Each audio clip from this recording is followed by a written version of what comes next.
புறாயிரகில் செய்த புத்தம் புதிய மெத்தை உந்தன் மேனி என்று உனக்கு தெரியுமா?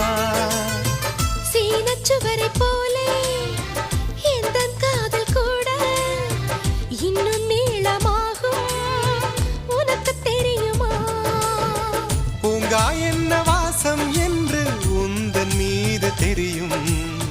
தந்தம் என்ன வண்ணம் என்று உன்னை பார்க்க தெரியும்.